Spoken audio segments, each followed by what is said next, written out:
Hey there and welcome in. It's Wendy. Welcome to episode 3 of that Independent Streak podcast. Now, today's guest, Heather Douglas, is a lifelong tribe traveler. And by that, I mean, she is literally one of my most favorite people on the planet. As regional director of sales for IHG's premier and lifestyle brands, I, of course, wanted to reconnect with her to hear more about the hotel space and really how things are going in a post-pandemic world. Now, yes, we'll get to that. I don't want to give too much away, but I will say this. Heather is one of the best storytellers on the planet, and she does not disappoint in this episode either. I haven't left really, frankly, this hard in a long time. But before we jump in, I do want to have a little programming note. Now, there is a website. I don't recommend you go there yet, but if you want to support the podcast, now is a great time for you to like, subscribe, share with your friends, let more people know about what you're listening to if you appreciate the content. So that being said, we are a growing community and we love the love. Now, we are very intentionally omitting names to protect the un-waivered. So if a story sounds like you, it is very possible that it is.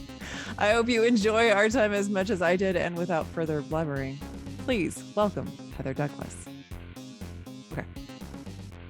Now it's official. So I started Whole30 a while back, and I guess all through April. So I haven't been drinking a lot. Then this will be even more fun.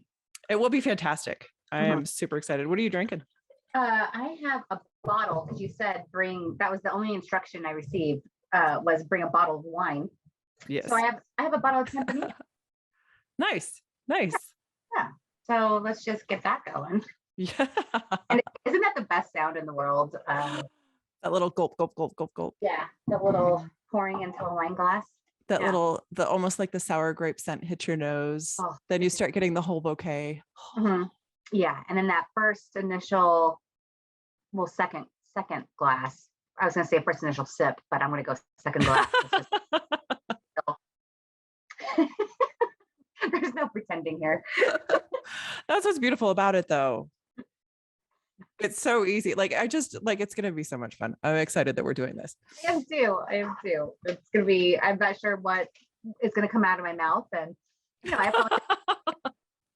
I think that's probably the most beautiful thing about you. God only knows. He doesn't even really know. And, it'll be a surprise to all of us. So, yeah. So I have wanted to do this with you for so long, and I'm so glad that we're finally doing it. I'm sorry that it's been such a shit show getting it scheduled, but I'm glad that finally the stars aligned. Yeah, definitely. So I want to hear about, first of all, this is a beautiful place where there are no boundaries. Perfect. We can talk about anything. So I can cuss. Can I cuss? You can curse. You can use all of your favorite words. You can we can go off topic. There's no topic. It's like back in the day when we had to stay focused on things. We don't have to do that here. When we were supposed to work and chit chat. We worked something. Did we? I don't think I sold 1 minute of radio my entire, how long was I there? Year? I don't think I sold one, not one.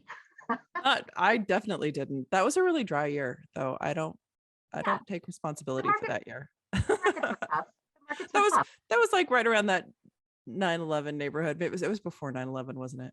It was. Yeah, we can't use that as an excuse. Sadly, I think it was our sales tactics. Although I do think tactics. When we delivered the case of champagne to that random furniture store, trying to get him to buy advertising with us, nor did we ever have a discussion about buying advertising, but I believe we went through half that case of champagne. It was a good day. Maybe that's why my career in radio sales didn't go very far. But I think things have worked out for you. I think it's gone in a good direction. So somehow. From there, you went into the World Arena, which was fun. There was a lot of fun to be had at the World Arena. That was a lot of fun. That was a fun transition, absolutely, and a great place to make connections. I made some great connections. And then And then we drifted apart for a little while because you had gone into you'd gone to I went to Philadelphia, right? And then you came back, and then lot of things happened. Yeah. I mean, a whole life went by. Yeah. I went to Philly to work in the arenas out there. So I left, an arena that overlooked Pikes Peak with these beautiful blue skies and this beautiful, picturesque, peak through the windows that we had, to Trenton, New Jersey, where there were no windows because the only thing that you could see was the prison next door. So, that was a learning experience of, moving states. And then from there, working at the First Union Center in downtown Philly. Yeah. Where it's not necessarily the city of brotherly love, as they would like you to believe. Okay. So what would you, I know you've got a million stories from there, but I'm not sure if any of them are where we want to go. Yeah. That's a whole nother podcast. That is a whole other podcast. But I intend to have you on many podcasts, so this is just the beginning. Okay. So let's talk. So first of all, you look amazing. Oh, I love your hair is always great and on point. Oh, but more importantly, you're nice and sun-kissed tanned, which leads me to believe you've been traveling someplace beautiful. Also supported by the beautiful pictures that you have provided to all of social media. I never post unless it's like, I'm that typical person who only posts the really cool things, to really make myself feel better. But no, I just got back from Panama. I went down to Playa Veneo, which is about a 5-hour drive south of Panama City. And it's this little beach community. So there's really nothing there except for, a surf camp and a couple of bars or whatever, that are under tiki huts. But I did a surf camp at the ripe age of 43. I got this old body up on a surfboard. I'm impressed. I've never surfed. Never. No, it is not for the faint of heart.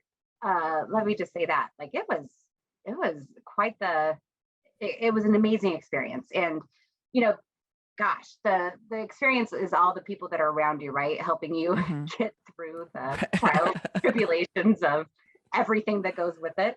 But no, it was an amazing trip. It really was. It was a couple of us girlfriends. One girl in particular is in the travel industry, and she had this friend who, had a friend that is putting the surf camp on. So he is, I think, grew up in, God, I'm going to really mess this up, but I think he's Colombian, and his wife is French from France, and they are just these avid surfers. Like they've just have packed their life in and made their life surfing, which I'm so jealous of. And I have respect for the fact that they're able to do this. But so they put this surf camp on, and they provided everything. I mean, they had a house, we had a chef, and it's all local people, right? I mean, this chef hasn't probably taken a class a day in his life, but he did phenomenal. And he'd ride in on his horse. That's totally expected. That's where I thought you were going with the story. He literally rode in on his horse and would make us breakfast. And, you first thing in the morning, you go and you live your life. You learn to live your life. Like you don't watch TV. You don't have your phones. And it's so refreshing to disconnect in that way.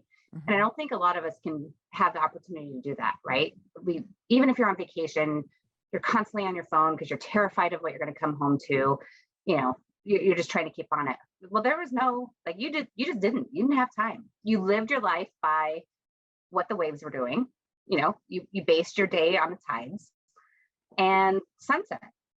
Those are the only two places you ever had to be. Sunset, you're cheersing a glass of wine or whatever to the sunset, and then you're up with the waves. So it was quite the change. It was great.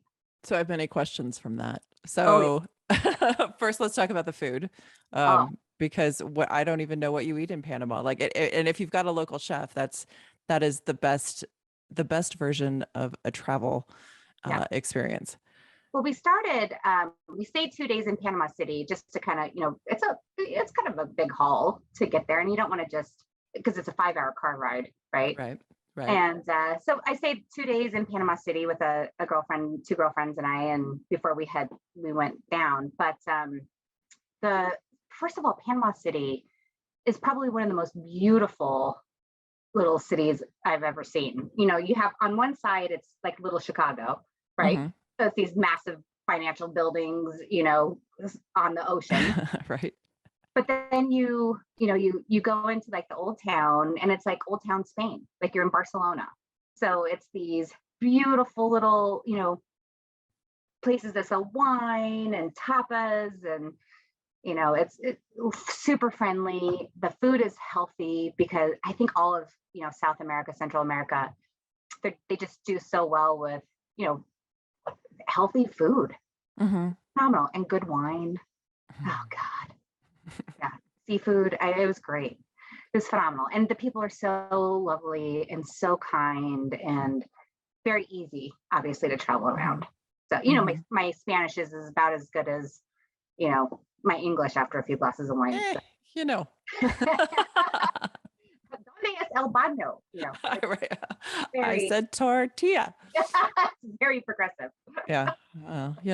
I get it though. I think those immersive trips are the best ones, Oh, especially when you can get away and really where you just don't care about what's on your phone anymore. yeah. And that's the beauty of it. Like, it takes you a couple days to get used to like it's a knee jerk.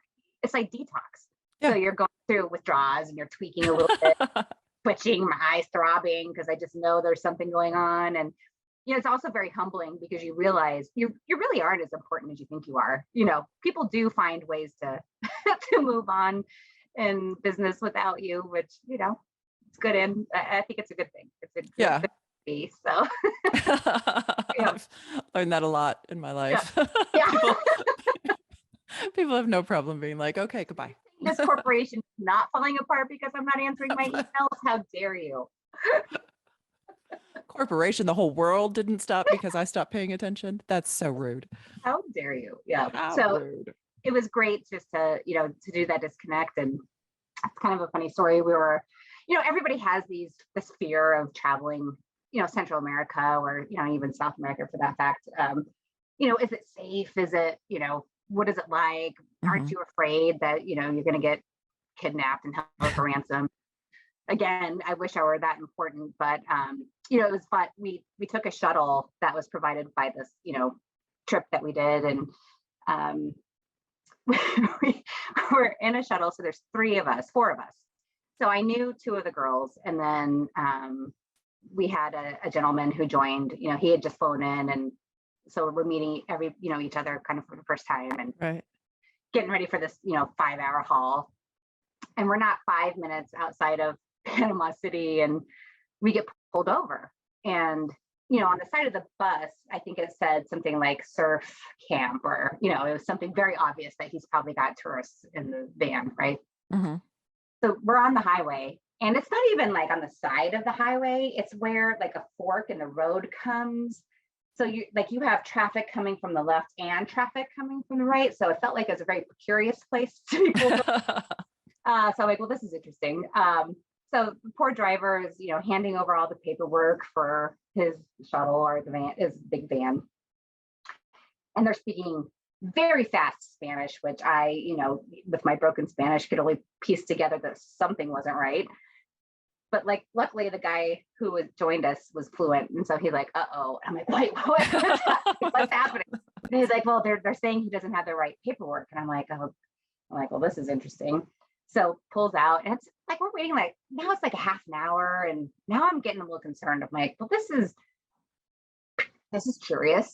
Like, This is I wonder different. what the discussions are, behind us. Here comes the guy again. He says something, and is obviously very ticked off, and is grabbing more documentation. And I asked Brian, who was the other guy with us, and I'm like, well, what did he just say there? And he's like, well, he said that they're trying to get money. I'm like, oh, okay. Well, worst case scenario then, we throw money at this problem. Like, how much cash do you guys have? Let's get out of here, because I don't want to, I don't want to haul my luggage down this highway and have to go, rent Right. a car. Because that's Right. in my mind, it's worst case scenario. He's That's the worst case scenario. I love you. I love that this is your worst case scenario. This is the worst thing you can think of. An hour and a half later, the owner comes, obviously probably paid off whoever he needed to pay off, and we were on our way. But I was like, oh, this is going to be the start of it. That usually is usually some sort of traumatic event at the very beginning indicates just exactly how poorly things can go, and thereby how you should base your wine consumption. And I think that's really well. We all cracked beer, I had beer with us. Weird. Like, why are you just now telling us you're in the shuttle? I was like, well, I was concerned about the police. It's crazy. Apparently, so did you end up paying him off? Did you pay him off? I'm assuming the owner did. The owner showed up of the shuttle and did some talking. The guy was still there with the cops, and they let us go. So I'm assuming the shuttle driver, the driver, was like, yeah, he's gonna have to probably pay some. But how much is what I want to know. What's the going rate to get past a cop? That's what I want to know. Curious too. And that was an Easter Sunday, so that was a great way to celebrate. Oh yeah. Yeah. Praise God. Yeah. So praise baby Jesus. Oh, that's amazing. Okay, so now so you're past the cop.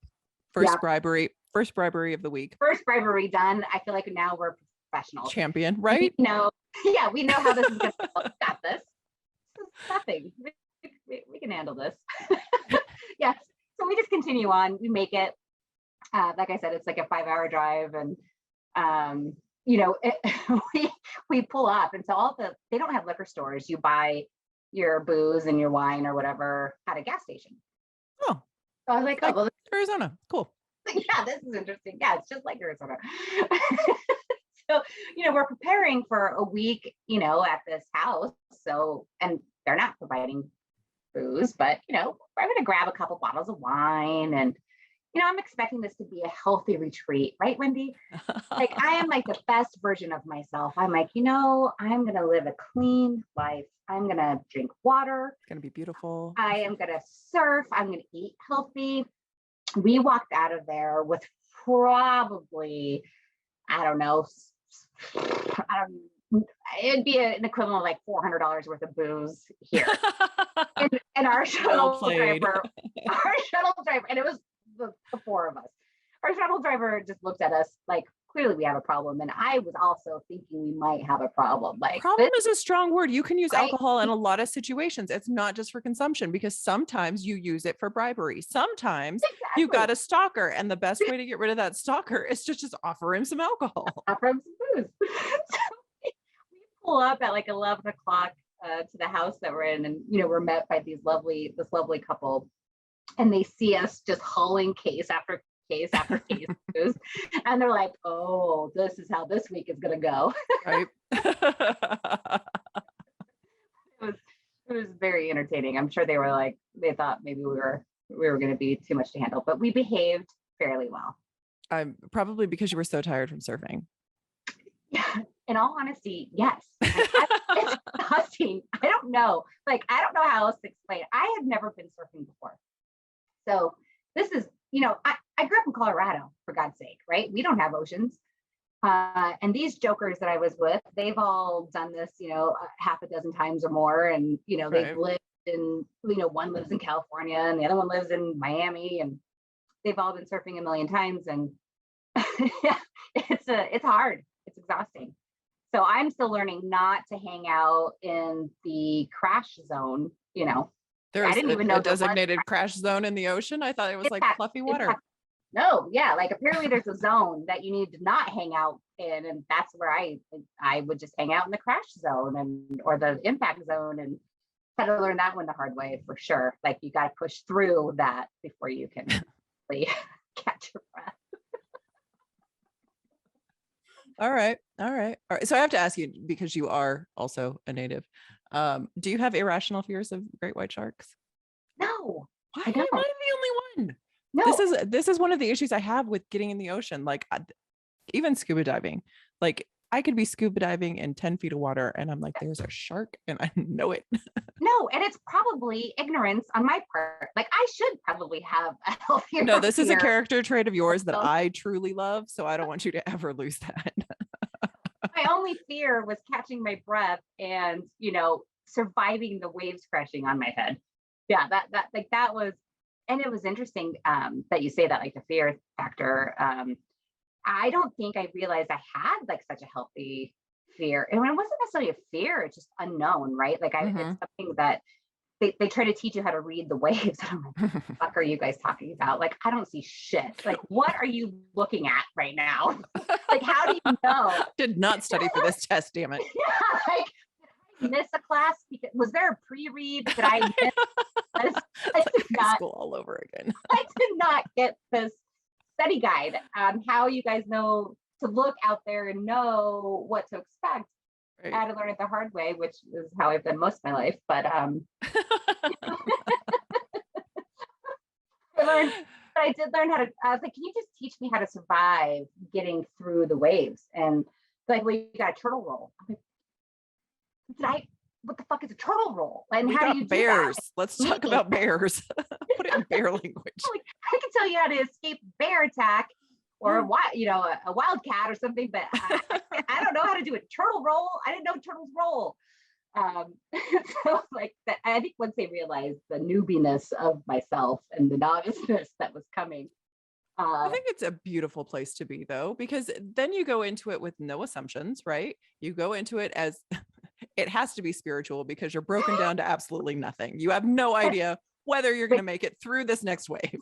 You have no idea. You just hit my entire trip on the head right there. Like, like you were so humbled, and being my age, 43, I feel like I've done some pretty good things, and I have confidence, and I feel pretty competent usually in my life, always. But I try to keep it, at least 52%. I feel confident and competent, and talk about a humbling experience where you go into something that's bigger than you. You really have to admit, like, you know what, guys, I don't know what I'm doing. I need help. Please teach me everything. And you're listening. And, it's just a very, and let me just add to this real quick as a side note, that this trip, they provide drone footage of, like, there's drones. There is a photographer on the beach. There's a videographer. And you're going to share this content with me, yes? Oh, it's blocked, deleted. Everything is recorded. So, me getting like waylaid time and time again under these waves is all videotaped. Excellent. And probably being uploaded to some TikTok account on, oh no, oh no, oh no, oh no. Like that was the entire first 2 days of this excursion.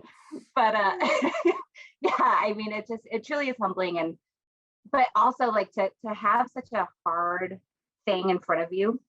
And like at the end of I'll fast forward a little bit, but at the end of the trip, I was able to stand up. I rode, after a lot of falls and I drank half that ocean, I swear to you.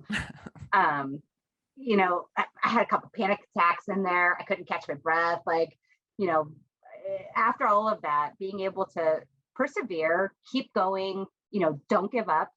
That was the hardest. Like there were times I'd get to the beach and just be in tears, like, God, this is hard. Like, why is this so difficult? But to just continue on and finally at the end win.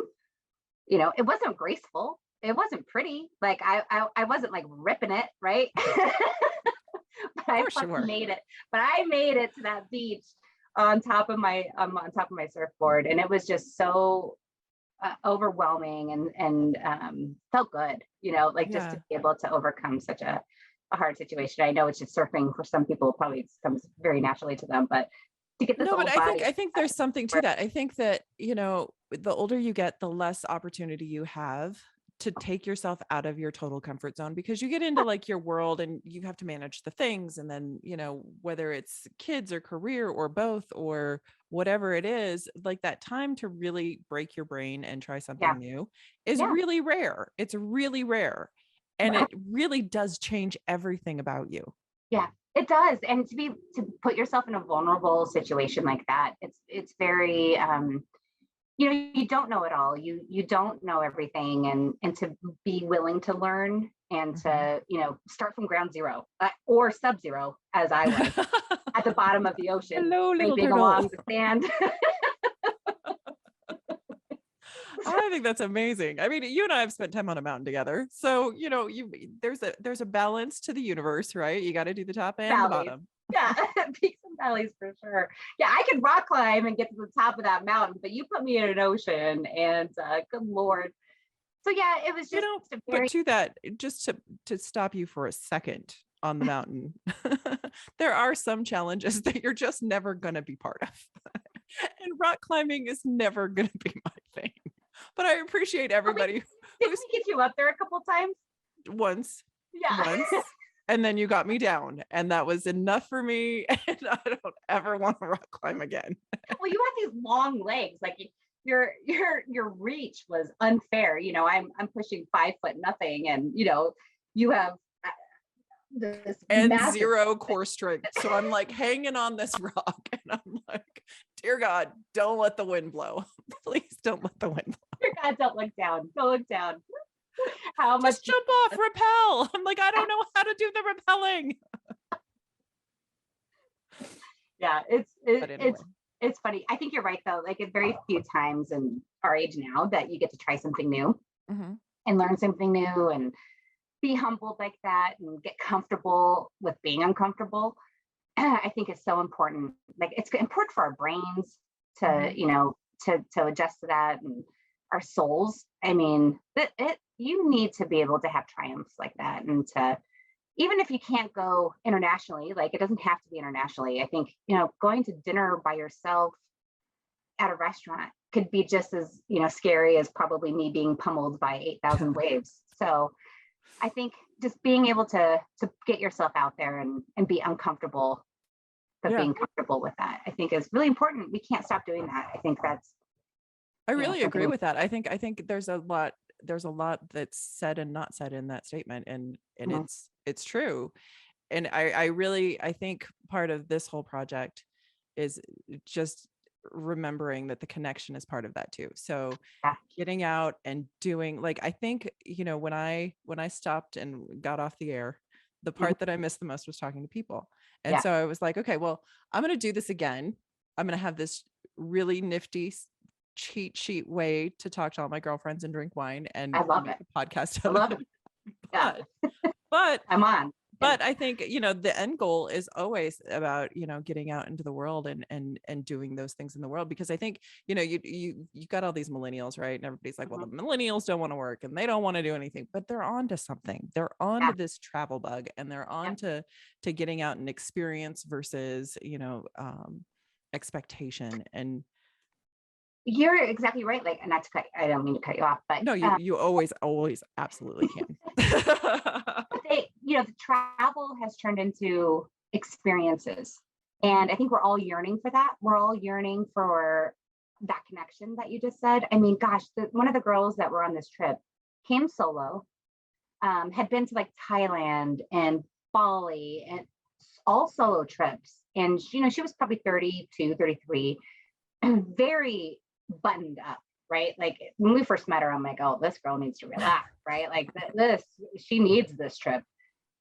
But she can't, like, you could tell, like, there's a shift of who you are at work into this person that you actually probably truly are, right? Like, we're not one-dimensional or two-dimensional. Like, there's this bigger picture of who we are. And I watched that happen with her, where she just came into her own, and she was, I mean, like a little hippie. And I was like, Nicole, I am shocked by, some of the things that she was doing. I loved it. And it's cool to see that transition in people. And again, you don't have to go internationally. Like, I wasn't able to travel when I was young. I was poor as the day is long, so I didn't have that ability to do that. But looking at like different states even, and experiencing something outside of your norm is so eye-opening. And I think it builds so much confidence in yourself, like, just to be able to overcome something that's hard, I don't care what it is. I don't care if it's getting into a car and driving by yourself, for 3 hours or whatever. Mhm. But experiencing that and being able to have that confidence and that reinvention of yourself is spiritually opening, and it's good for your soul, man. Like, we all need to do that a little bit more. I Yeah. totally agree. I Yeah. totally agree. And I think there's something about when you hit that point, when you're in that adventure, whatever it is and wherever it is, Mhm. where you realize that you've let go of something Mhm. and that you've kind of leveled up a little bit. Yeah. And so the game changes like globally for you, like everything changes. So Yeah, I like that. you deal, I think you become a smarter, more wise person. I mean, you can handle issues at work differently Mhm. because your brain is bigger. Your scope is larger. You have a bigger perspective on, and we talk about all inclusivity now is such a huge issue, and something that I think all companies are, thank God, focusing on. You understand now where people are coming from, and you can see it from their side, and travel does that for you, and these experiences do that for you, and they put you on the side of, you don't know what the hell you're doing, and you're going to have a breakdown, and how does that feel? Yeah. Welcome to life, right? You're going to handle this now, so Thought you were cool, huh? yeah, very humbling, but it's how you overcome it. And I think that control, like you said that earlier, people who have that, like OCD, or they're very type A personalities, you hear a lot, that have to have everything under control. Throw them on an international trip and let's see how that works. You have to have an ability to accept you're going to have a breakdown. Mhm. You're just going to accept it. Something's going to go wrong. It will happen. It's going to go bad. You're Mhm. going to make some mistakes. You're going to probably pay too much for a cab ride, or whatever it is. We'll God, call it hope it's that. a cab. Sure. I hope it's a cab that you got into.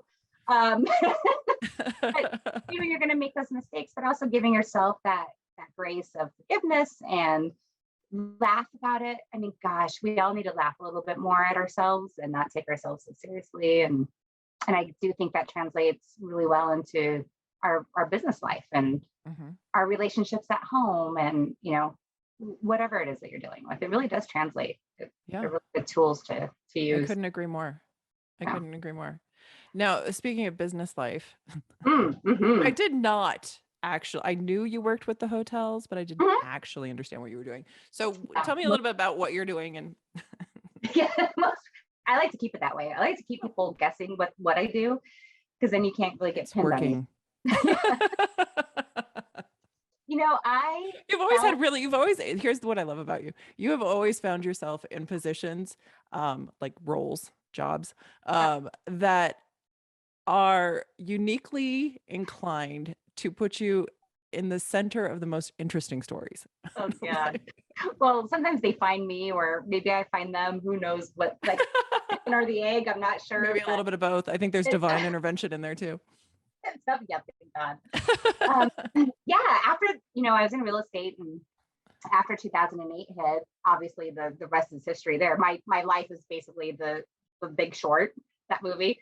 And that was basically Right. my life, right? Like, I was that realtor going, "There's no bubble. It's What's a my bubble? house." Yeah. Right. And then that hit, and I found myself. I was interviewing for a job, and I was like, God, I'm going from making $150,000 a year as a 20-something who had no business making that much money. I was very proud of you Not in that those days, though. Very proud of you. not that I had anything to show for that in those years that I made that much money, so that went well.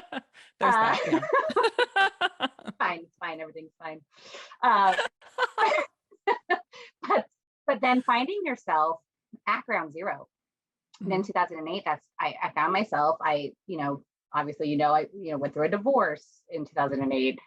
I lost my dad in 2008. I lost my career because real estate market just completely dissolved. And I felt like it was all overnight. And like, to find yourself again humbled. I have been very humbled a lot of times in my life. And you crawl your way out of it. But I was at an interview, and I interviewed for a jewelry store downtown, Mm-hmm. in downtown Colorado Springs. I won't name it. And I interviewed for a hotel. sales position, right? Like sales was kind of, I was brought to sales, even though I didn't do very well at it in the radio days. I felt like maybe I could understand it. And I got an offer from both. And when I got the call from the jewelry store, it was, these women, and they're like, well, you're going to have to wear pantyhose every day. I was like, wait, sorry, what? What did you just say? I don't think what was that? And they're like, yeah. Like, truly? I'm not kidding you. Like, who even says that anymore? So yeah, I was going to have to wear pantyhose every day. I'm like, okay, that might be a deal breaker, but let me continue on. Of all the deal breakers, that is. Yeah, I was like, that's it. And they're like, well, and we're concerned that you're going to have an issue selling engagement rings because, of your divorce. Like, you know what? I don't think you're my people. Oh, what a poor decision on their part. Yeah, and I was like, oh, I just don't think this is a good fit. And they were so appalled that I had turned, down this position. But I was like, gosh, you guys, you have to get with the times. And hopefully they have since then. I'm sure they have, or they're out of business. Who knows? Are they still open? I really don't know. I don't think so. Go on. So I accepted this position at a hotel. Mm-hmm. And I'll say it was the Residence Inn. It was the Residence Inn downtown, or in Colorado Springs. And I have no idea what I was applying for. I didn't understand what the role was, but I just knew it was sales and I knew I could do it. And, whatever it was I was selling. And so I remember talking to, a coworker when I accepted the job, and, I was talking to him. I'm like, so what do I do? Why are we here? Yeah, I'm like, what am I selling? And like, well, you're going to go to companies and you're going to give them a discounted rate for them to book rooms. I'm like, oh, I'm selling them a coupon? So I'm selling them a coupon. I can do that. Yay! Sell a coupon. So, from the radio days, we had so many connections with businesses around that right. I just was sitting, all I was missing was the champagne in the back of the car. And your legging non-selling buddy. Yeah, exactly. So I kind of figured it out. I'm like, okay, I go to these companies and I ask them to stay at our hotel and I give them a discount. That's super easy. And then I convinced this poor company to give me 2 more hotels. Mine was enough for me to figure out what I was selling. Now I've asked for more hotels. And somehow, I was, I still didn't know exactly what I was doing, but I was figuring it out. And I decided that I needed to get out of Springs. And I'm like, well, I'm going to Denver, right? I'm going to D-Town.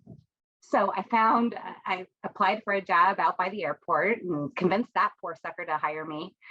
And the rest is history. I mean, so now I work at IHG, which we have like the Holiday Inns, the Intercontinentals, the Hotel Indigos.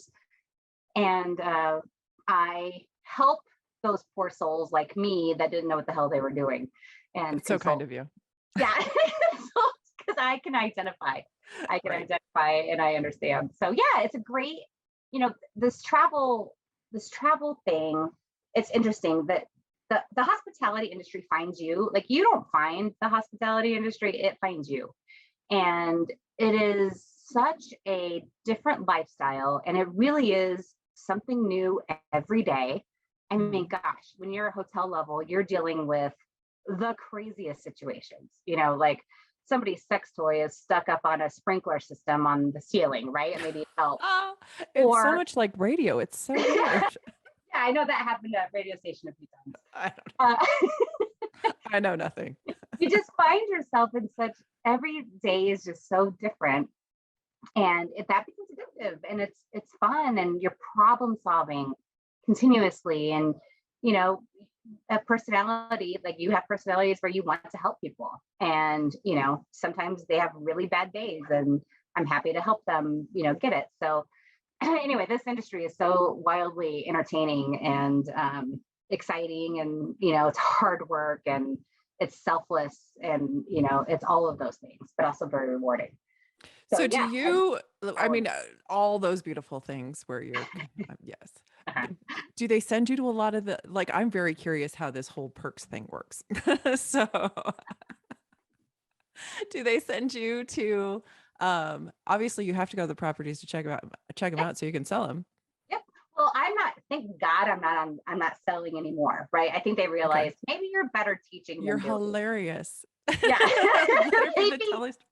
maybe you're better on this side and not that side. I think somebody finally, came to their senses on that. But no, the perks of it is yeah, I have a portfolio of hotels. So now I support Hotel Indigos and Crown Plaza. So I get to go, to maybe it's a hotel that's struggling. And, God, COVID has, they did a number on every industry. I get that. But man, it was tough on hotels. And We lost everybody, a lot of hotels during we lost, COVID, right? we lost a ton of hotels, these owners that just couldn't survive, the couple of years of, there wasn't travel happening. And it was sadly, it's the smaller ownerships that we lost. And that's heartbreaking. But the folks that were hanging on, they were doing so because they had a GM who did everything. Like they were housekeeping, they were front desk, they did everything. And these souls deserve an applause every time you go in and you check into a hotel. Like think about that, because they're still there. These hotels are still there because those guys work so hard. And our housekeeping staff and everybody. But yeah, it is, the perks are I get to go to these hotels that maybe are struggling and, they're just kind of at a loss and, they've thrown their hands up and it's nice to have a perspective outside that says, oh, have you thought about this? And so that's what I do. Have you looked at, let's try this strategy or this strategy to make more money. Basically that's what we're trying to do is, to help them survive and stay afloat. So, Oh, that's yeah, awesome. That's awesome.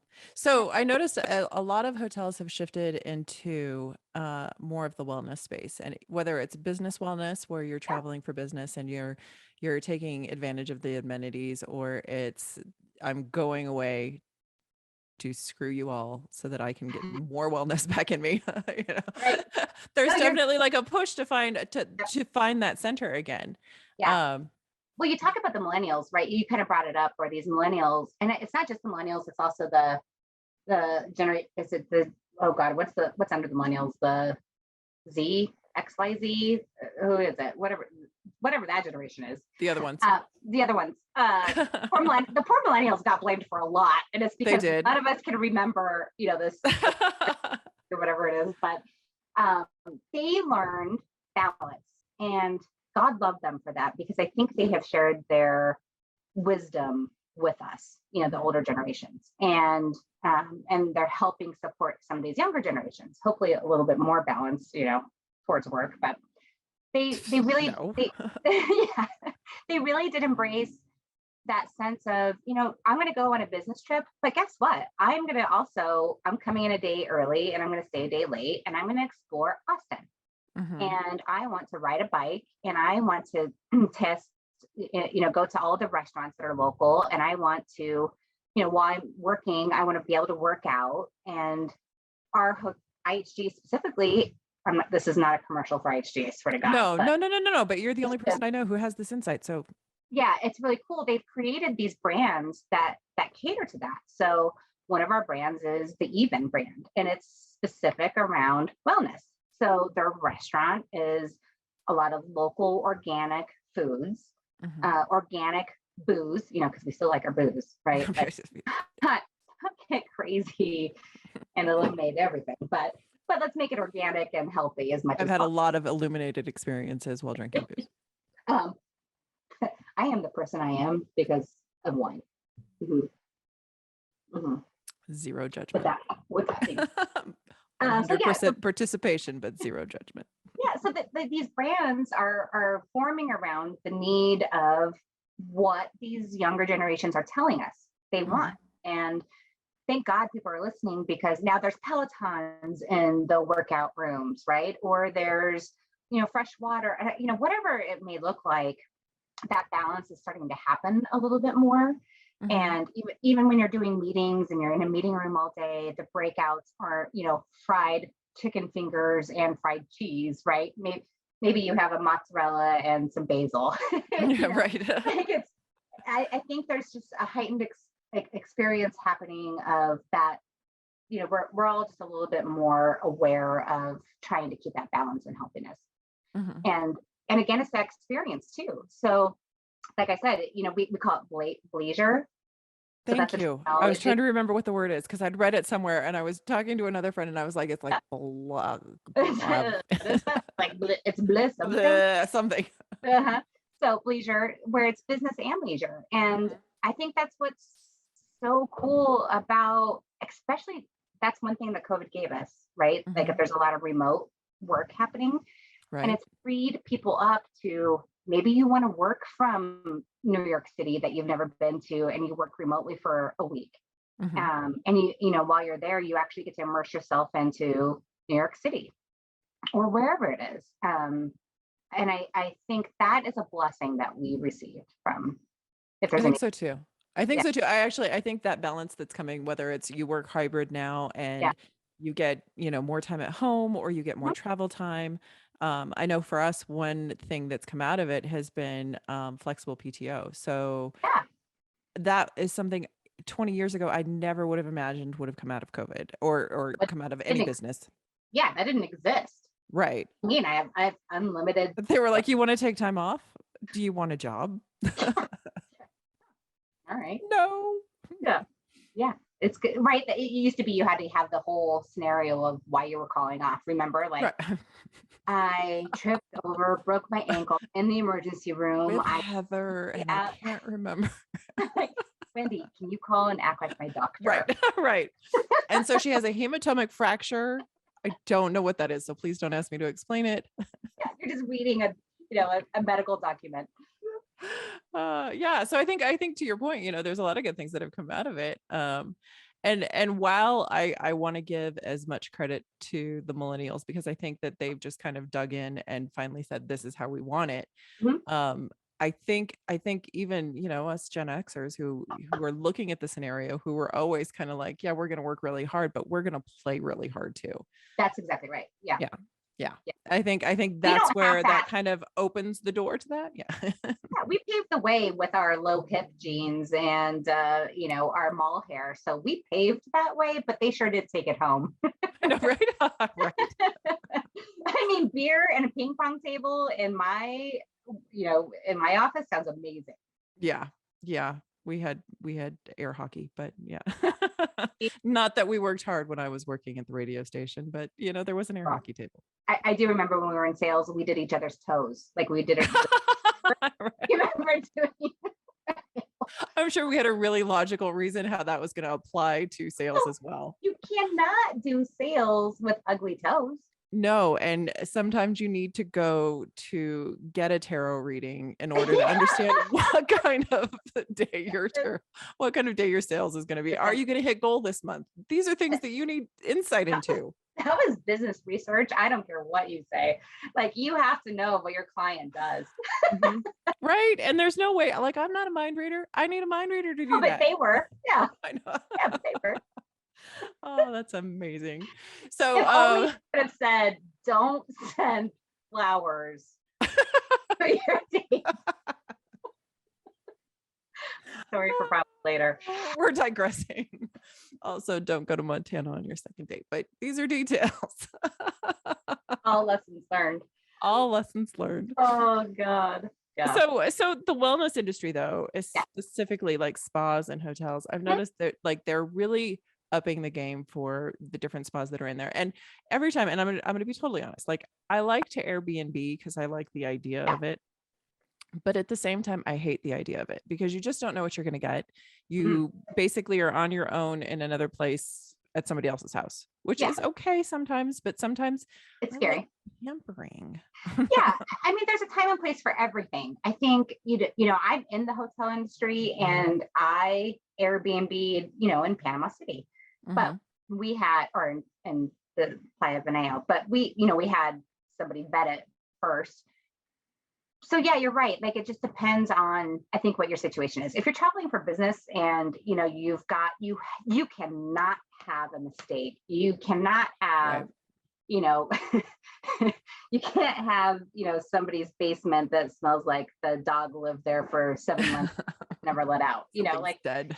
there, yeah. And, you know, it comes with, it's a mixed bag. So it's a little bit of column A, a little bit of column B. So I think that's where, you know, these hotels and, you know, business travel, it is coming back, thank God. But you want that assurance of safety, cleanliness. You know, you want to know, you don't want to have to stress, like you're stressing out about, even if it's, you know, leisure travel, you don't want to stress about certain things. You just want to know, like, this is what I can expect. And I don't care what city or state I'm in. I know that this hotel is going to provide that. And I'm not saying that, you know, we don't have our hiccups as well, but, you know, overall, we have our standards. Hotels, I don't care what brand it is, you know, there's safety in that.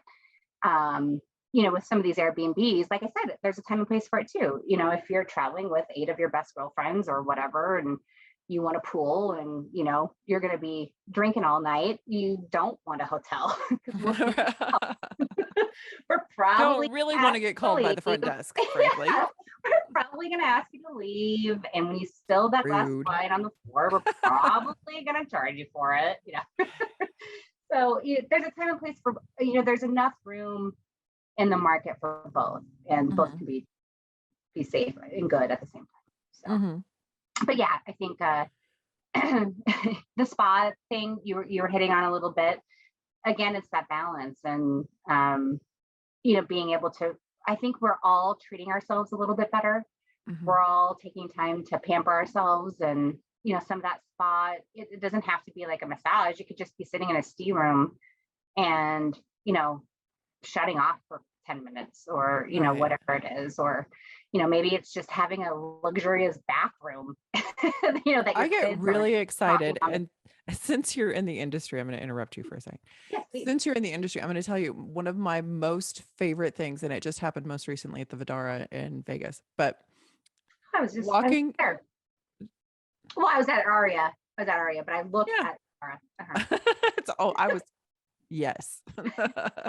But one of my most favorite, I guess, moments in any trip is walking into the bathroom and seeing that the bathroom is long enough for a tall person. Oh my God. That's like, I don't care what kind of business trip. Like, I was actually there for business. So I walked in, saw the bathtub, and I was like, stop. I'm going to take a bath right now. Yeah, because very few. This does not happen. So, you know, a little note for your friends. And you know, it's funny that bathtubs are actually kind of going away because, you know, true, if you look at it, and don't quote me, like, nobody come after me for statistics. Like, do I need a disclaimer?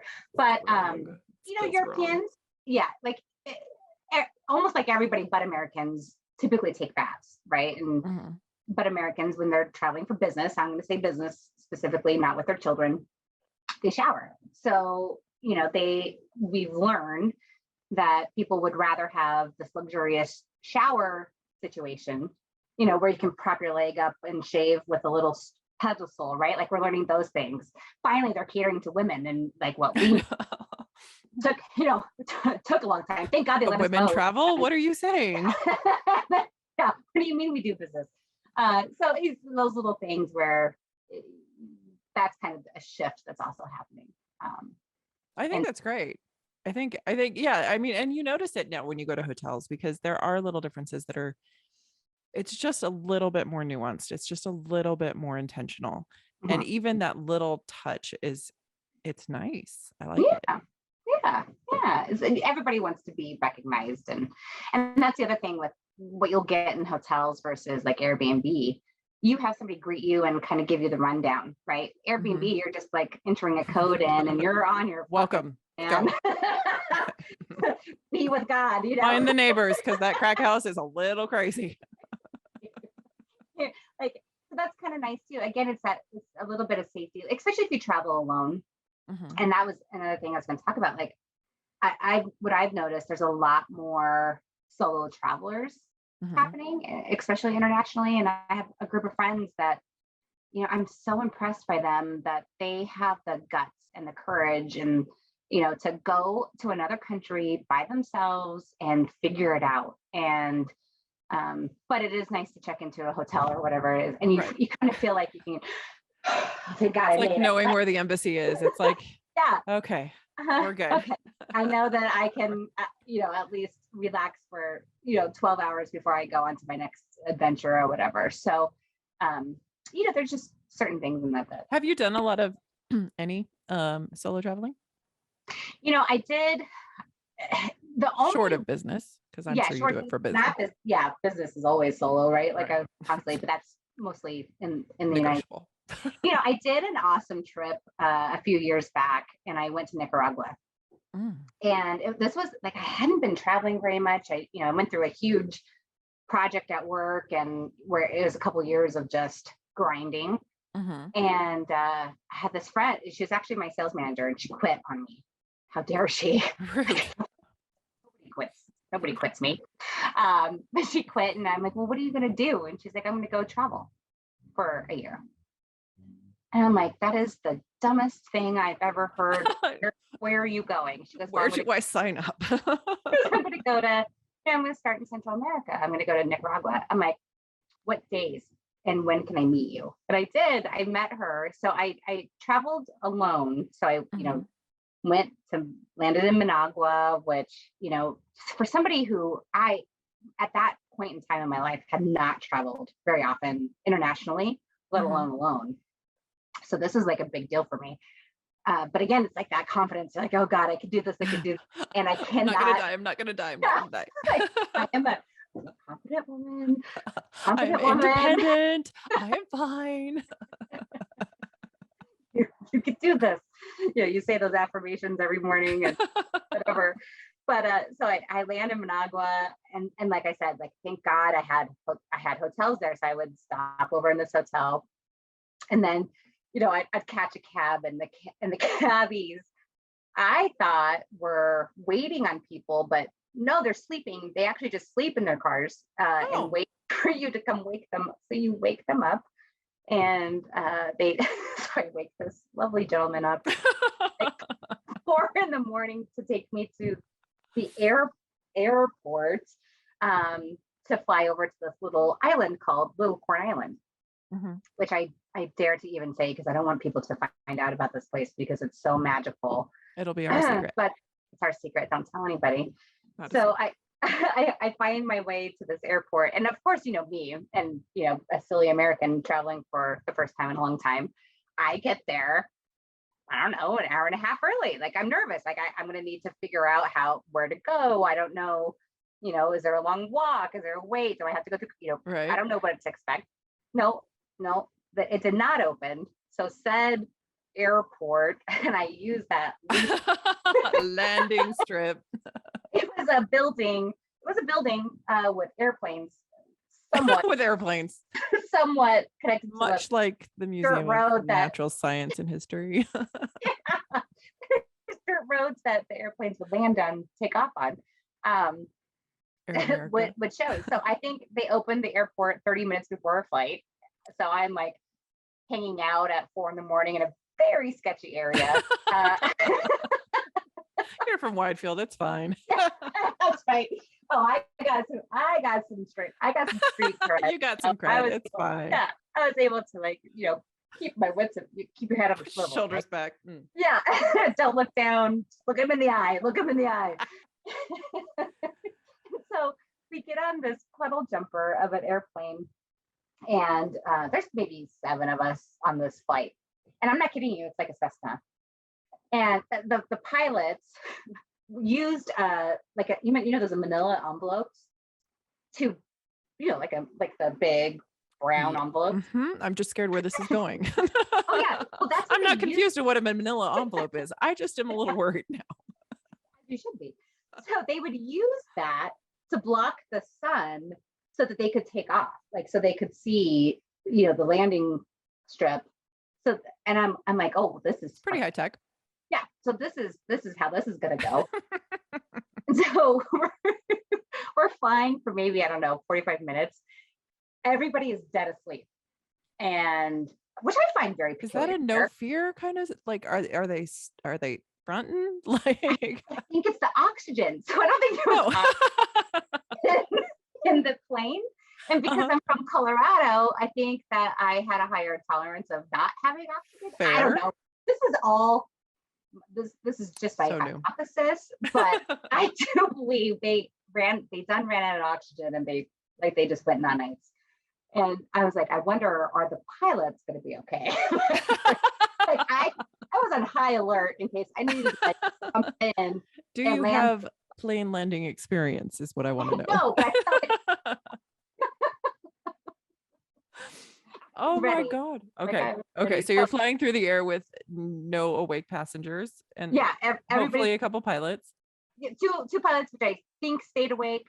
And I was, and we actually did start talking and they're like, oh, they did mention like, it's just, there's not a lot of oxygen up here and broken English or whatever. So we land and then you're taking. Can you imagine the entire process of flying in this plane is knowing that you're going to pass out because your brain isn't getting enough blood. Like you're done. It's fine. It's all very nap and totally normal, totally fine, not a big deal. So then and if anybody has scientific evidence that I am wrong, do not tell me. This is the favorite part of my story, so don't ruin it for me. Notes and comments, yes. Yeah. So we land, and now the next part of my trip is to take a boat to this island. So, and this island is tiny. So there's no cars on this island. There's, it's just people walking basically, like it's a pedestrian type of island. Fish working their way up to evolve into humans. Yeah. Exactly. That's basically what's going on. And they do love their country music, which I loved. Like their boom boxes of Willie Nelson. I'm like, I have found home. Like soulmates. It's like a welcoming committee. So sweet. That is so unexpectedly sweet. I love that. So I go, and again, like my Spanish is even worse. This was 10 years ago or whatever. And my Spanish is even worse than it is now, which is hard to comprehend, but it was pretty bad. And from what I understood, I had to pay a tax to get on to said boat. Well, I did not do my due diligence, and I should have probably had smaller bills with me. But no, yours truly had 20s and probably some 10s or whatever. So this small child who may have been 5 years old swindled me for tax to get onto said boat, which I later found out was free. But he did get his $5 from me. Well played. Yeah, and future salesman, hire him. I find him today. I would absolutely hire him.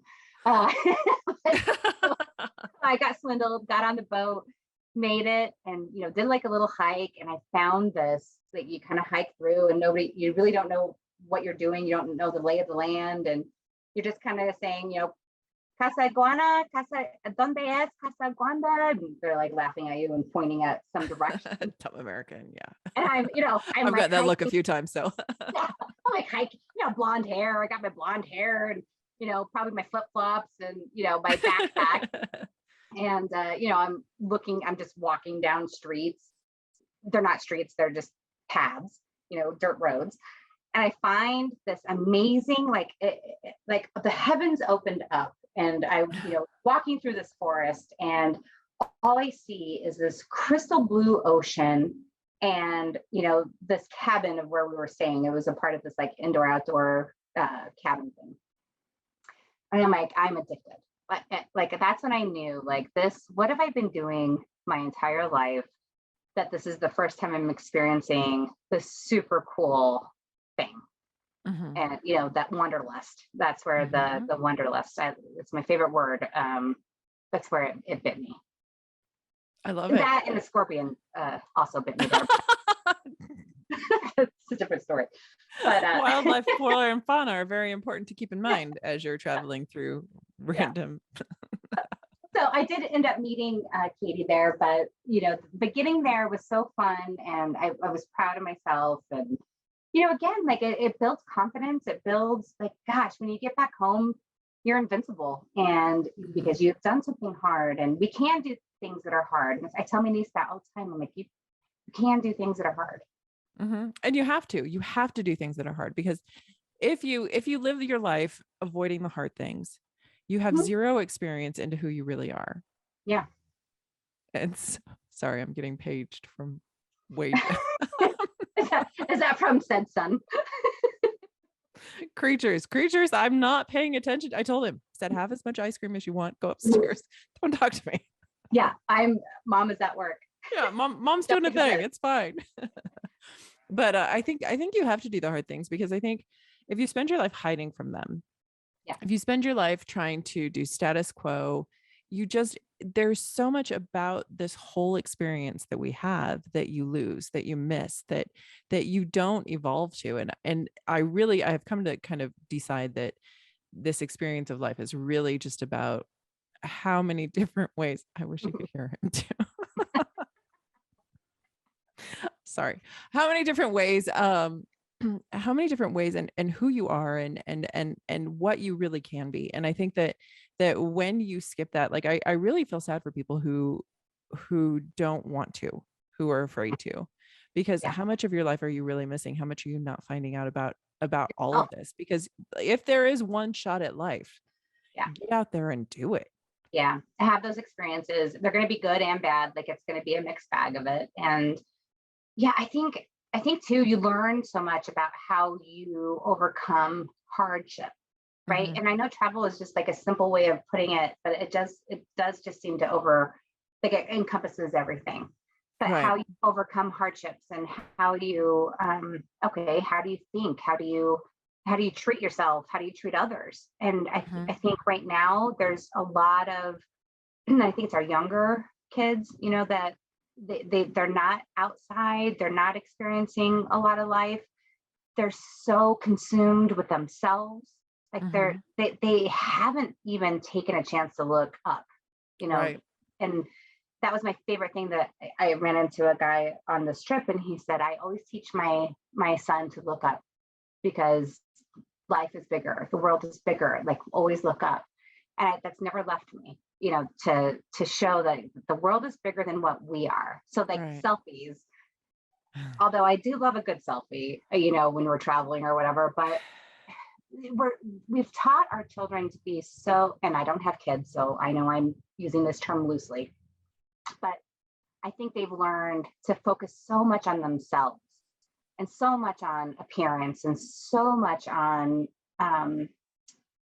what their world is, that they're having a very difficult time grasping the world around them. And that makes me sad for them. And I think if they can learn anything from their older generations to get outside of themselves. Right. Well, I think, and you and I did grow up in a different time, but I think we, as younger children, were part of the latchkey kids, where it was figure it out. It wasn't, hey, we're going to pamper you and put you in this space, and we're going to show you videos. It was, shut up, don't talk, make no noise, look cute. And seen, not heard. Right. And if you want to do something, and I think you and I share a kindred spirit, in that we were both of the mindset, much to my mother's dismay, of, I want to go find adventure, and I'm going to get out there and I'm going to go find the adventure. And if I don't tell anyone about it, and I go do a crazy thing, then I just have a really good story that you don't know about. Right. And I think a lot of the younger generation has missed that. I think so too. And I hope that they find, maybe that pendulum will swing for them. Right. I hope that it opens up a little bit for them. When my nieces and nephews graduate from high school, oh God, I was going to say college, but God knows how old I'll be by then. But when they graduate from high school, my gift to them is a trip internationally. Like, it's, I don't care where. Let's hope they pick somewhere great. But to give them that gift, because I think that is such a gift of experiencing culture. Like, you learn other people, you learn yourself, you learn hardships, you learn joy, there's always some spirituality. I can't tell you how many spiritual awakenings I've had through the triumphs and, craziness of some of these trips, just surviving. Sometimes it's just, oh my God, I survived. Let me pray. Surfing. Jesus. I just laid I just laid on the beach bawling, like, thank God I didn't just die, you know. Mhm. But it's, it's having those moments, and God, that's the fruit of life, because I don't think enough people experience that. And then you come back so joyful and just happy and I'm happy to help other people, and I'm recharged, and I can deal with all of the other stuff, and I just have a different perspective. Everybody does. I mean, I'm not unique to that, but I just think it's so important I do for too. our kids to learn that. I do too. I actually, I think it's the one gift that we can give them. Like if there's nothing else you do, like so I wasn't always this way, but I have come to the point where I believe after high school, you shouldn't go straight to college. You should absolutely either go travel. I am not at a point where I disagree with conscription. Like maybe you should go do some community service, or maybe you should join the military for a year, or you should go do something, but you should definitely get out of your head, because right at that senior year, you're so focused on you and everything's about you're so you. small. Your mind is so small. God, how does anybody handle teenagers in the house? Oh my God. So, I mean, like the best thing you can do is force that year of go out and meet other people who are not like you, and go meet people who have different opinions, and fight a little bit and find out you're wrong and fall and do all of those things. Like, I think that's so important. Yeah. Well, again, I'm with you. I am not against, obviously, education. I think education is the best thing that we can do for ourselves and our children, right? Nobody's arguing that. It just depends on what your definition of education is. Right. I think for me, and I'll just speak specific, I don't have a college degree. Don't tell my bosses that. I don't know if they know that or not. That's my secret. I promise. I'll keep that one. Again, I don't tell anybody.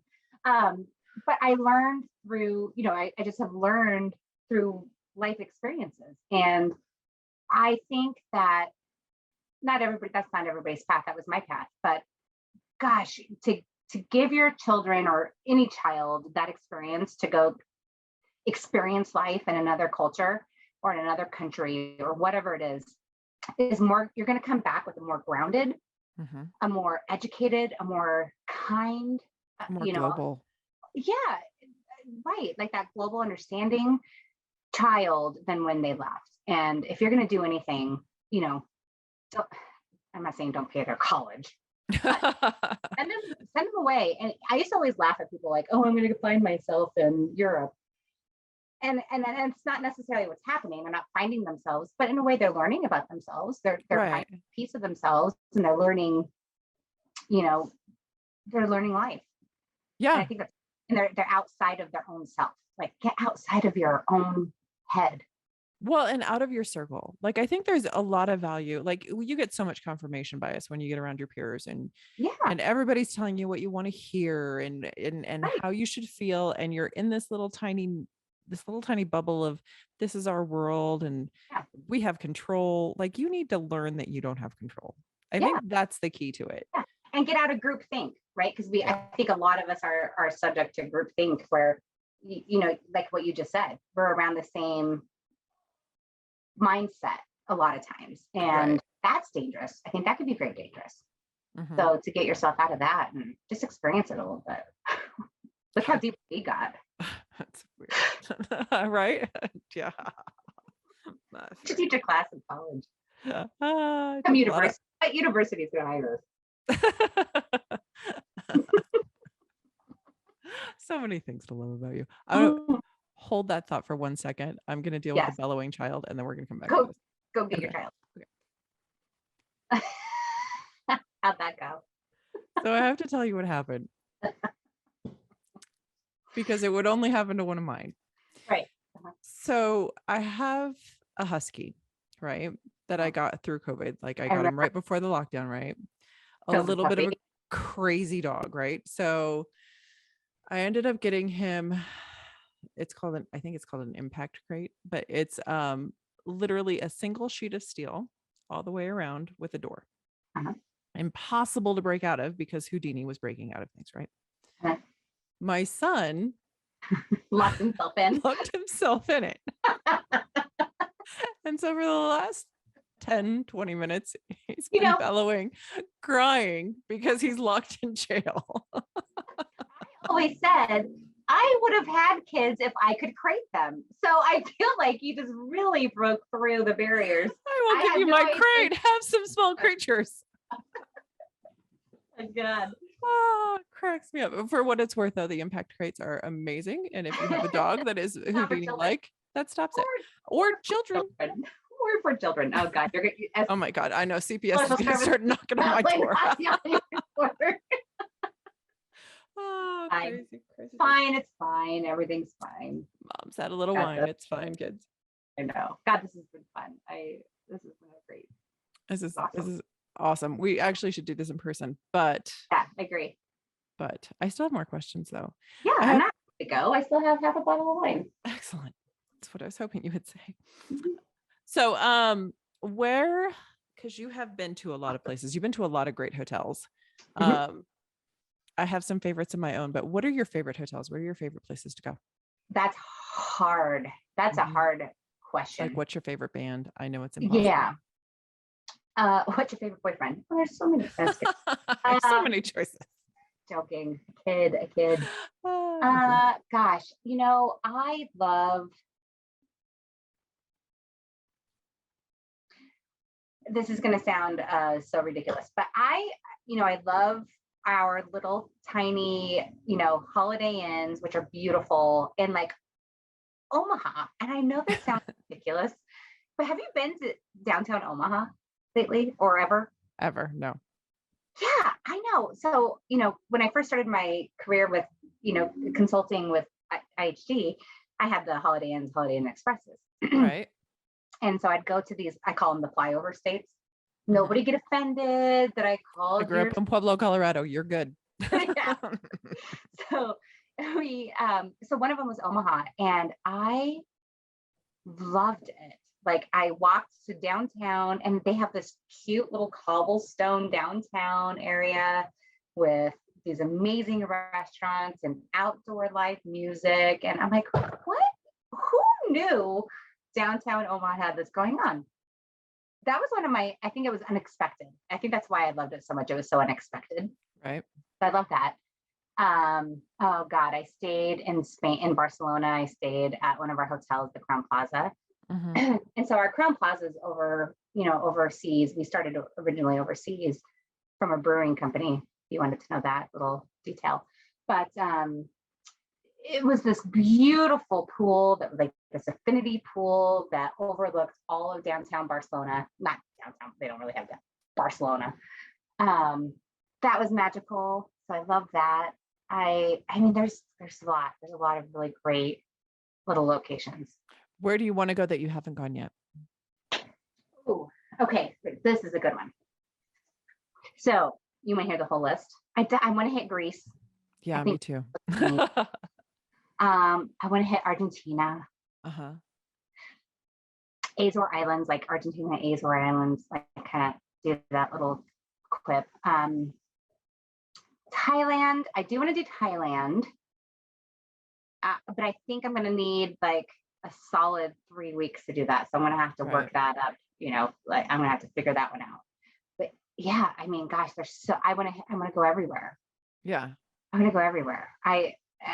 Ireland and Scotland are still, I haven't made it, but I feel like those, like I understand them. Sitting at a bar and like singing at the top of my lungs just really speaks to me. I know this about you. Yes. I will say though, so I went to Scotland when it's been a really long time, like 20 years ago, maybe. Oh, we knew each other. So like 25 years ago, right?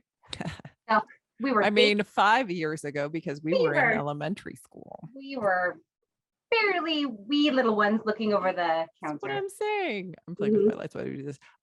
So we went to Scotland, and it was the only place like anywhere I've been, and I have traveled. I've been very blessed to travel to a lot of countries, but I remember sitting at this cafe, and for whatever reason, I hadn't been paying attention, and I looked up, and everywhere are these tall women with long brown hair, and I was taller than you. You're like, you found your people. I had no idea you were here this whole time. Where is that? Because I don't know that I want to go there. uh, I'll give you, I'm not going to say it. I'm not, we'll get back to that, We'll but talk. yeah. I feel like But it was that's like you find your people, like you find a little bit of yourself. Like, Yeah. so, and my mom, we've recently found out in like the last 5 years or so that we're eligible for dual citizenship in Italy. Now, I have never been to Italy. Wait, can I tell you what my favorite, like, do you want to hear my dream trip? Yes. And then maybe we make this a A trip. thing? Yes. So I would love to like start north. Okay. Coastline. I think in my mind it's coastline, but obviously you can go in and out. And I just want to have a bike. And I want to ride the bike, and I want to stop at vineyards, and I want to eat pasta, and I want to drink wine, and then I want to ride my bike. And then I want ride the bike, and then but all downhill. Yeah. So like my mind, it's all downhill. Of course. Also. Maybe a couple uphills, but like very few. That's where you get a ride and somebody carries your bike. Yeah, because I'll be drinking wine. But how awesome would that be? Like just to like kind of hit all of these cool little towns on your bike, and Oh yeah. Maybe we get an electric bike. So if it's like we could moped. Don't you moped? Like the people moped. Oh, I had an experience with a moped in Nicaragua. I've got scars. I have scars. Lots. I have mental scars and physical scars from that. I'm sorry to hear that. Yeah. I'm trying to find the right light. My lights are kind of goofy tonight. Okay. I like you in the blue. Like it's very like moody. Yeah. I don't know. But yeah, I think that would be great. Like that's one of my, like, there's nothing I love more than like leaving the group and going on like mini adventures and getting with the locals and eating the food and making dumb decisions and like those are my favorite things about traveling. But to do that in Italy would be so amazing. And then we could end up in Sicily where my cousins are and just stay on their property. Fine, let's go. It's all planned. I know my mom is 70 years old this year. And she's found this woman who, God love her, they're both named Rosie. So my mom is Rose and she's Rosie. And Rosie's from she's from Brooklyn. And you know what? She's got family in Sicily. So she tells my mom, she's like, hey, Ro, we're gonna go for 30 days and we're gonna go hang out with my family in Sicily. And so my mom is going on this trip in July for 30 days or who knows even how long, like she might stay there. Days or it's longer. Okay. And they're just going to live. Like they're just going to live there. And I'm so jealous because I think, God, how often do you get to just, like you said, like immerse yourself into these little cities and these little towns. Yeah. I think that's what like those movies are so come back with like an accent. I mean, give me a couple glasses of wine. I got you an accent. It's not a problem. Yeah. But these, I think that's where these movies like really win. Like you look at all these cheesy movies, like you've got like Your Live, Laugh, Love, or I can't even remember what that one. Thank you. Eat, Pray, Love. And then you've got like Under the Tuscan Sun, and you've got all these movies about women who are like, screw the world, I'm leaving and I'm going to Europe. And they get a little property and they do a little traveling and they eat the things and they meet the people, and then life is like it like settles itself. Yeah, let's do that. Why wouldn't anyone do that? Like, I mean, yes, we should do that, but why wouldn't anyone want to do that? Like, I feel like that's a part of like, we should recreate a world where at least once every decade, you give up like 3 months of your life and 3 months of life with your people and go on sabbatical and go like to another place where you go spend time with another culture. Yeah, I agree. I think it's important at some point in everybody's life to do that. And this is again like to talk about this couple who put on this camp retreat that I went on, our camp surf retreat. Sorry. Oh, that's the wine talking. I'm sorry. May I pour some more? I like this about you. Pour more. Who put on this surf retreat, they have figured it out. Like they're in their young 30s and they have figured out how to live what our dream is. And God love them for it. Like they've created this sustainable, lucrative life. And they are surf addicts, Right. travel. I mean, right now they're in Egypt. Like, I'm following them on Instagram, and I want to throw my phone through my office, my office, which is, my, a bedroom upstairs.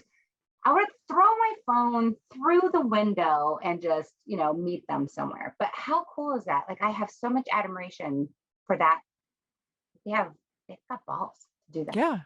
I And think it's respect it great. so much. I hate it too, as much as I throw my phone at your Instagram post. I have like some friends that like quit their jobs or at least went on sabbatical and then did gig life from like a little Sprinter van and drove all around the country, and they're still doing it, and they're happy, and they're like, that to me is like, why wouldn't everybody want to do that? Yeah. And we're at a point in life where we can, and it's beautiful. Well, you have to have the guts to let go of material things, right? Because right. you And you kind of have to have not kids, because kids need that education thing. Because I'm not a teacher. We learned that during COVID. Right. There's also that. Right. Or you ship them off to some, military camp, right? No judgment on the boarding schools. I said it. Cheers to your. You know what? I love your education. My education was fun. Yeah. Yes. But yeah, I think that's really cool. The van life thing is, and I don't think that's new. Mm-mm. What's funny is that, I mean, God, you remember the hippies and like the bug beatniks did it. Yeah. What do you think that Hunter S. Thompson was doing? I mean, he literally was like jumping in a car and going wherever he felt like going. And then if he fell on the street and he stayed on the street, then that was part of his plan. Then he stayed. It's funny, on this trip, you said Hunter S. Thompson. On this trip, I went with a girlfriend of mine. She turned 55 while we were there. This girl looks no older than 35. You would never guess it. And her spirit is young. And it's like, God, if there is, it's no Botox. Like, this girl doesn't do nothing. But it's her attitude and her spirit that is so young. Mm-hmm. And her like zest for adventure. And that's what I want to be when I grow up. But anyway, she lived in Aspen, and she was telling me a story about Hunter S. Thompson. She was sitting at a bar, and he came and sat next to her, and she had no idea who this Joker was, but he had like his crazy glasses. And she's like, he was just like really asking her some really off the wall, bizarre questions. And, she was like, yeah, you're weird. And so her boyfriend was like, that's Hunter S. Thompson that you're talking to. It's like, well, he's weird. He is I digress. Weird. He is weird, but that's a great story. Like, I think one of my favorite things about meeting celebrities and spending time with celebrities is finding out how human they are, and also how ludicrous their lives are. I mean, like, the two are never independent of each other. They're always the same. So I think, you get these stories and people are like, you did that? And I'm like, well, it's not really that crazy in the moment. you mean like, shush. Not gonna say it, but I do think we had an influence on some country music. Unexpectedly so, yes, perhaps. Some beach. Yeah. That was fun. But I think music, as much as I talk about travel, like, music is also that door to an adventure that you just don't expect. Well, I think they go hand in hand, right? So I have a whole playlist of, of when I was in Panama. So like it will bring me right back. I can smell the salt water that I inhaled. I can, I taste the watermelon juice, and I feel the burning in my eyeballs and my body. Some good music right there. Yeah, but you do, like, music does that. Like, it transcends you. Music and smells, right? Like that's right. What our memories are based on, and music absolutely goes hand in hand. And God, aren't we lucky to be able to indulge in both? Right. I think so. They talk about how your brain, you only use like a small portion of your brain, and there's all this other gray. Mine's even, but there's all this gray matter, right? And I think I think a lot of that comes down to how much experience you have. So I wonder, and I wish there were studies on it, and maybe there are, about how your brain changes through travel and how your brain changes through music and communion with another person. So like any interaction where, and not just, like the hi and, you're, let's Mhm. go get a coffee, but like those conversations you have where they kind of change you a little bit and they kind Yeah. of alter how you look at everything. Yeah. Those are my favorite kind of conversations. Well, Wendy, I don't know if you know this about me, and I know that we've known each other for A minute or two. whatever, how many ever decades. But I am the winner of our school district science fair. Oh, no kidding. Yeah. I did And not know this about you. And I feel like I've been a terrible friend for not you should have known that. acknowledging. I It should was sixth grade, and I did a science experiment on music and the effects of your learning. have. Mhm. So I had mice, and I would play classical music with, one of them, and he would try to run his maze. And then I'd have another one, and it'd be like, death metal, like all that crap that you like. And just kidding, you have great taste in music. Uh, I kid. Oh, it's okay. You don't have to love me. That's Nobody fine. sent me emails. And so I did. So that I made that poor little mouse listen to that stuff, and then I had a control. And in the end, the mouse that listened to all the hard metal ate the mouse that listened to the classical. So I don't know what that actually said. I don't, in the end, I don't know really what went out, but Wow. there's something that might need to be looked into there. But no, So it's funny that you say that though, because Rhiannon did an experiment with our dog Luna. Very similar experiment, but Luna was a blue heeler who and straight out of Peyton, like out of country dog, like totally a cattle dog. Yeah. Her mom's mom was for generations. And we brought her into the city and my daughter did musical tests on her. And I'm certain played a lot of death metal for that dog. And that dog was by far the craziest creature I have ever met in my life. So like you see the cartoons of the dogs that are like, and that was Luna. And I think perhaps that music had some impact on her, but we'll see. she might have had elevated personality and elevated soul because of the death metal. Well, I think we're onto something here, and I think there needs to be further investigation by people much more sober and focused than we are. Yes. Right. But music does. So music and math, right? Like that, right. It's all, it stimulates parts of your brain and probably travel too. I mean, anything that you're outside of your comfort zone, I think is good. That brain of ours, maybe a little, try to use more of that gray matter. Yeah. Because I wonder, like at the end, like it's fun to talk about your stories and it's fun to post them on Instagram and it's fun to be like, yeah, I did this cool thing. But I wonder at the end, really what that does, just where you go, like what happens and if that affects how you move to the next place or what that elevation is. Or do you mean like after death? Are you speaking that death? one? Oh, okay. Yeah. Wow, we're really getting deep here. Well, I mean, it's fun sometimes.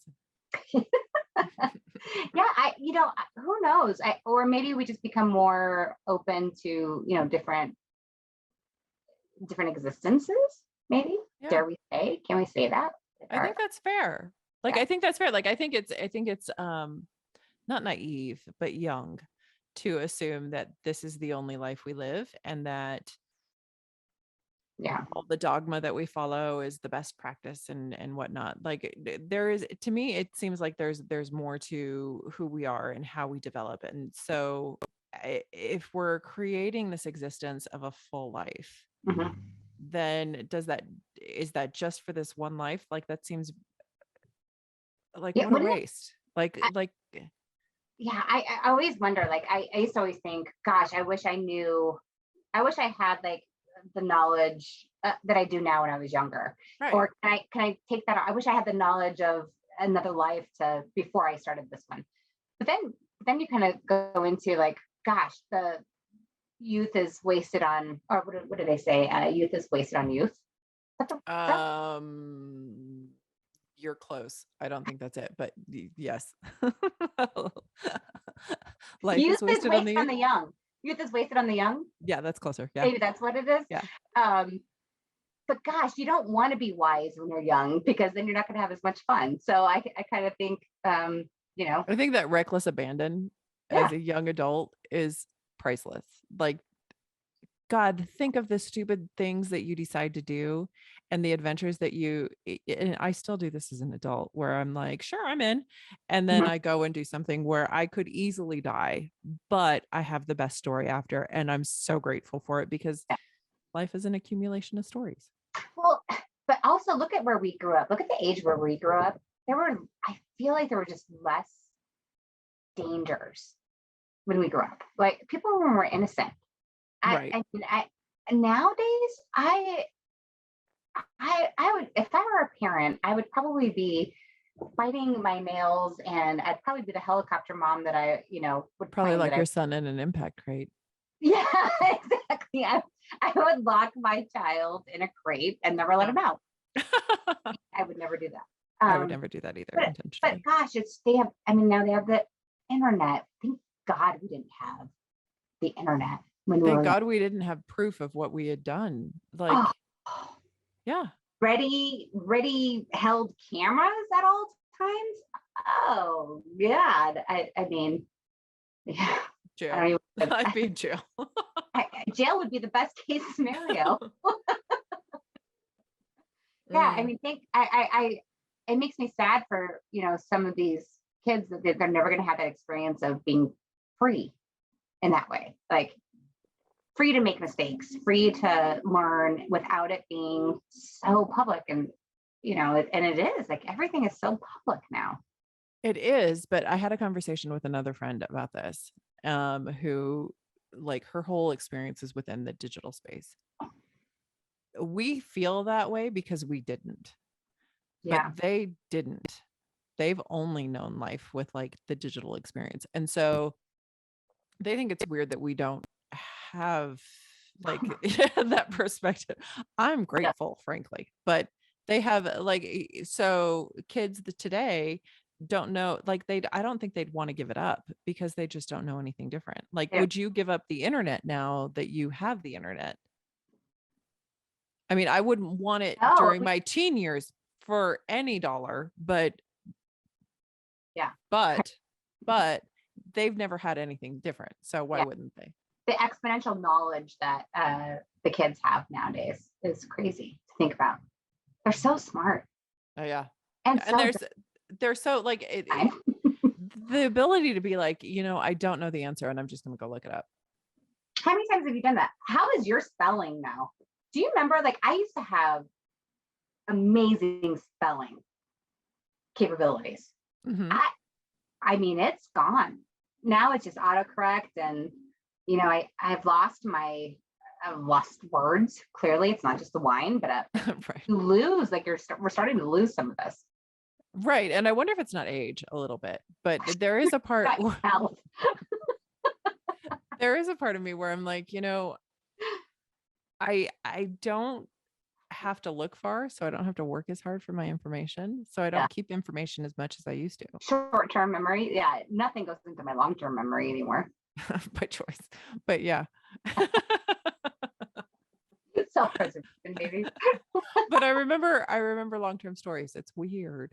But because they're good. Like, I think the stories where you get out there, and one of the reasons that I love talking to you always, whether it's for a podcast or just in general, is because the stories are such like a shift in life. Like, you learn a lesson almost in every story, and and they're hilarious. And if you don't learn the lesson, then the story was just hilarious, and it's fun and it's engaging, and it's I don't know. I think too, like that's where we've learned, and you and I we always did this very well. Like we went through some hard, like gosh, when we were working together, we went through like a growth time in our lives where you had some turbulent times, I had turbulent times, 9/11 happened. I mean, can we not have another crisis to have to live through? I mean, So we lived through some pretty difficult situations, but we always found humor. And I will always live by that. Like, you have to be able to find, you have to laugh, the humor in something. And even if it's, I mean, especially if it's at yourself, because you can't take yourself so seriously. But yeah, you have to be able to somehow take a step back and laugh at it, because shit's and funny. I worry about this generation, that like I worry about Gen Z and the younger generations, because they seem very not able to do that. They take themselves very seriously. And if I couldn't laugh at myself, it would be a very sad world. You're definitely. Right.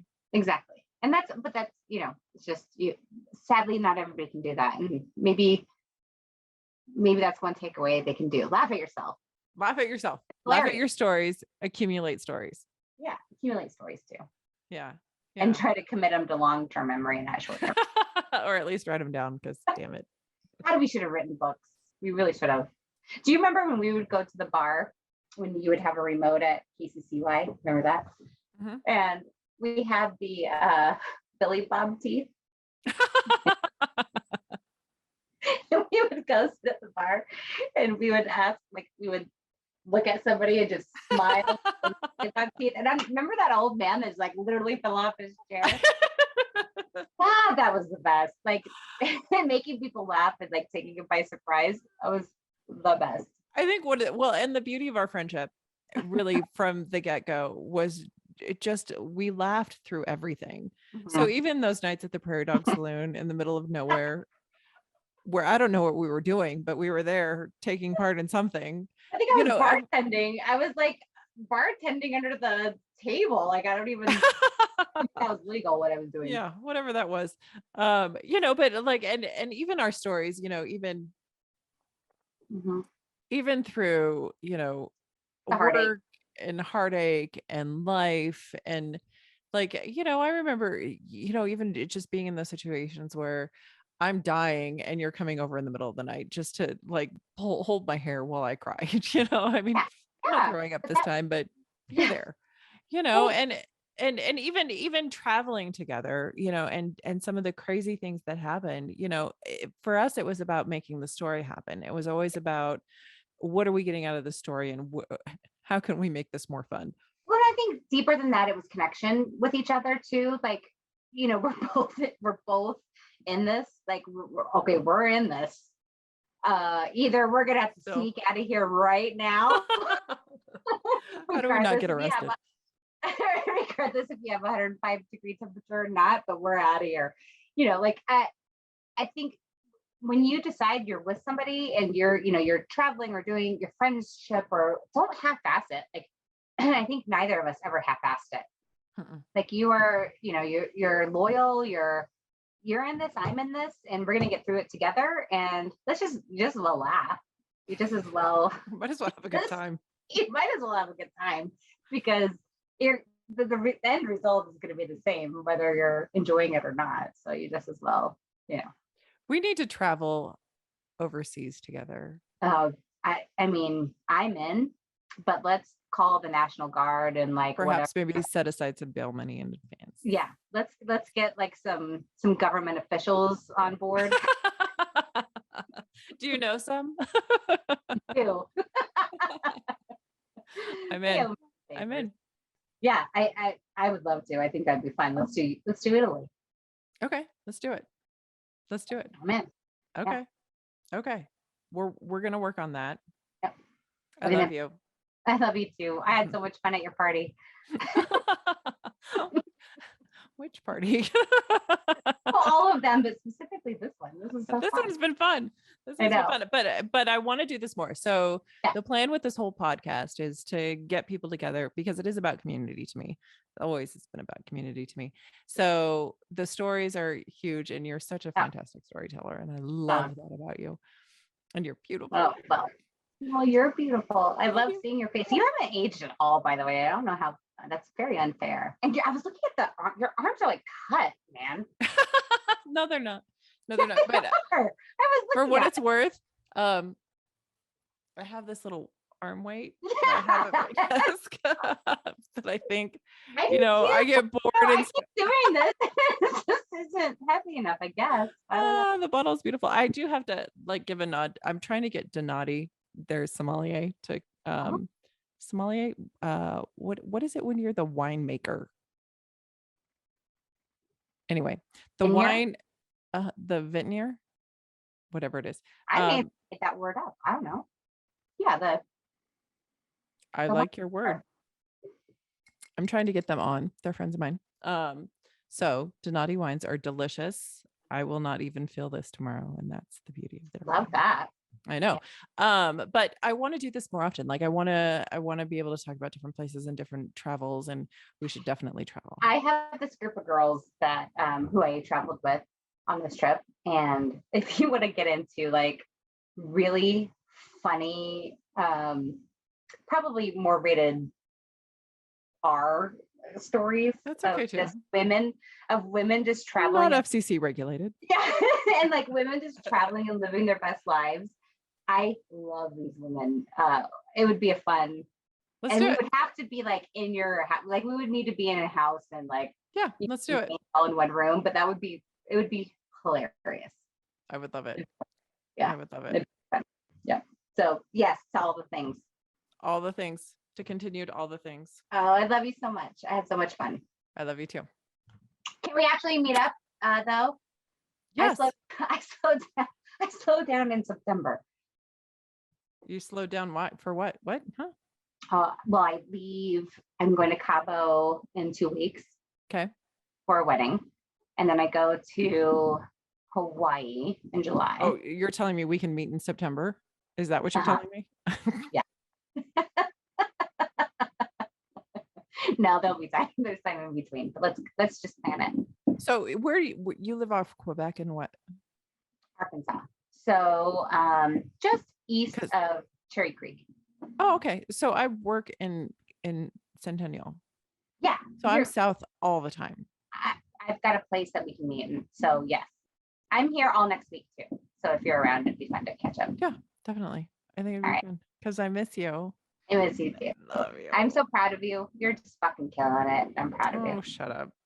I'm faking it until it comes together. No, you're doing it. I'm proud of you. I love you. I love you. I'm so glad that you did this. And I need to buy you a bottle of wine or something. No, you don't. You don't do a trip. So let's go. Okay. We're going to do good things. Let's go on a trip somewhere. I like it. Okay. All right. I'll talk to you soon, love. Love you. Have a good night. I love you. You too. Bye.